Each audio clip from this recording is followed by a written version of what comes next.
새마을 금고.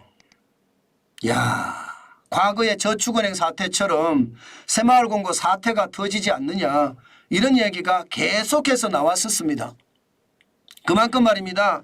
이금융권의 상황은 어렵다는 뜻이에요. 진짜 어렵다는 뜻입니다. 그런데 지금 새마을 금고에 숨통이라는 말이 나왔어요. 이거 우리 제대로 분석을 해봐야 됩니다. 무슨 얘기냐고요? 여러분 이 지표 한번 보세요. 이 지표를 보시면 4개월 사이에 새마을 금고가 잔액을, 수신 잔액이 늘어난 숫자가 4.4%가 늘어났습니다. 많이 늘어났죠. 예, 이게 수신 잔고는 예금한 사람들 말하는 거 아니겠습니까? 예금하는 사람들이 이렇게 많이 늘어났다는 건 어떻게 생각하면요, 예, 굉장한 일이다. 저는 그렇게 생각합니다. 저는 그렇게 생각해요. 이게 그동안은 새마을 금고가 진짜 어렵다 그렇게 생각을 했었거든요. 그런데 우리가 지표를 볼 때는요, 반드시 지독하게 봐야 됩니다. 지독하게. 일단 말입니다. 추세선을 한번 보겠습니다. 추세선을 보시면 늘어난 거 맞습니다. 작년 7월에 새마을 금고의 수신 잔액이 2,401조 8,559억 원이었거든요. 그런데 11월에 252조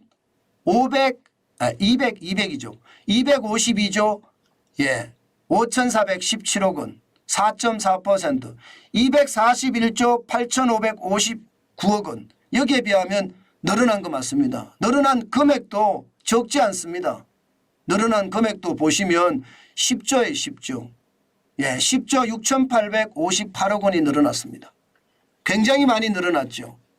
그 전만 하더라도요, 2023년 2월에 265조 2,700억 원이었거든요.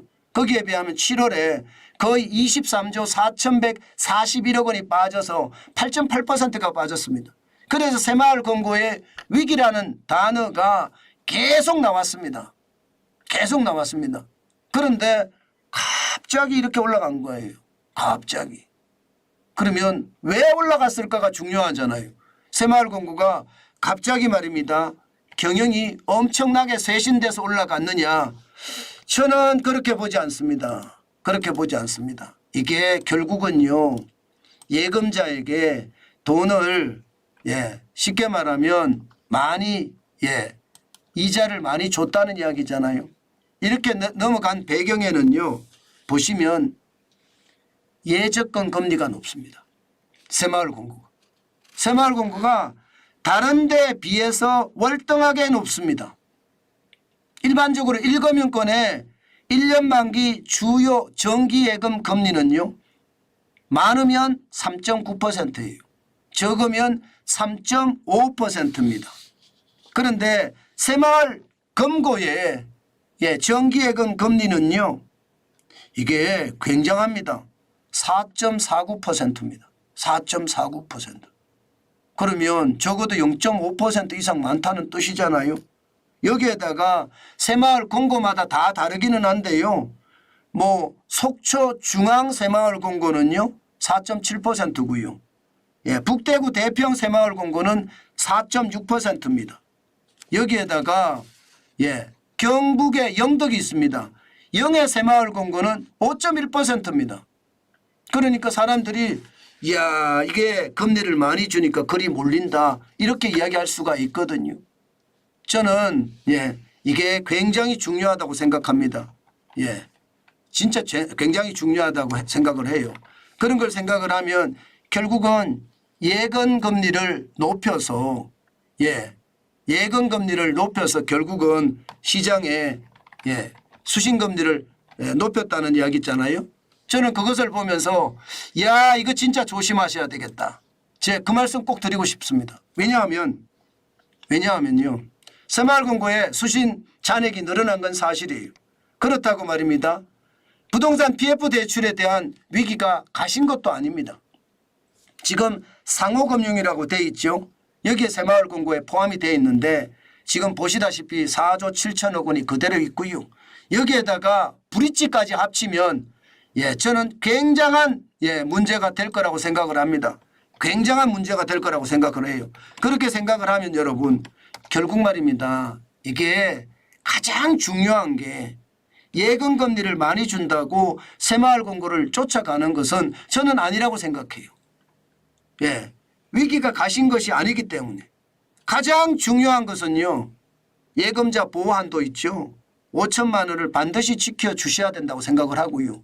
여기에 이자도 포함이 되니까 4,700만 원 정도 반드시 지켜줘야 된다고 생각을 하고요. 만약에 예금자 보호한도보다 더 넣겠다 그러면요. 반드시 그 새마을금고의 세 가지 원칙은 확실하게 확인하십시오. 첫 번째는요. 부채 비율이 부실채권이 3% 이상인지 꼭 보십시오. 부실채권 비율이. 분기마다 부실채권은 상각을 합니다.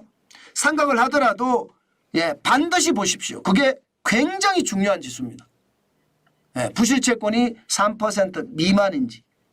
이게 첫 번째고요. 두 번째는요. BIS 국제결제은행입니다. 자기자본 비율이라는 게 있습니다. BIS 자기자본 비율.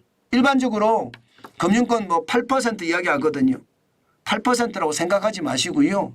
새마을금고 내가 저축해야 되는 새마을금고 5천만 원 이상 하겠다고 생각을 하시면 적어도 말입니다. 8%가 아니라 12%, 13% 됐으면 좋겠어요. 저는 그렇게 안전하게 지금 시장에 들어갔으면 좋겠습니다. 8%를 넘어서서 12%, 13%. 그리고 세 번째 유동성 비율입니다. 유동성 비율은요. 일반적으로는 100%만 넘으면 안전하다 이야기하거든요. 그렇게 하지 마시고요. 100%가 아니라 130%가 넘어서는지 확인해 주는 것. 저는 그것까지 확인을 하고 이 세 가지를 만족을 한다면 5천만 원 이상을 넣더라도 좀 안전하다 그런 생각은 합니다. 그렇지 않으면 절대로 말입니다. 여러분 절대로 넣지 마십시오.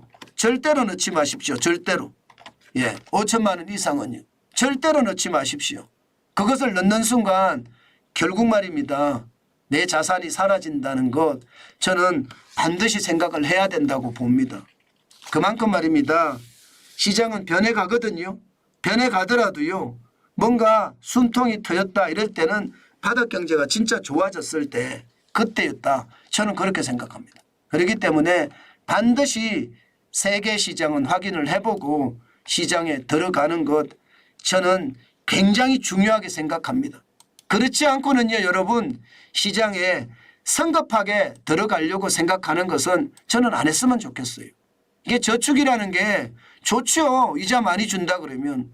그런데 그 이자가 낭패를 받을 수도 있다는 것 저는 반드시 생각을 해야 된다고 생각합니다. 결국 말입니다. 이자 때문에 이자 좀 더 많이 받으려고 하다가 큰 코 다치는 경우 진짜 많이 보거든요. 저는 안 그랬으면 좋겠어요.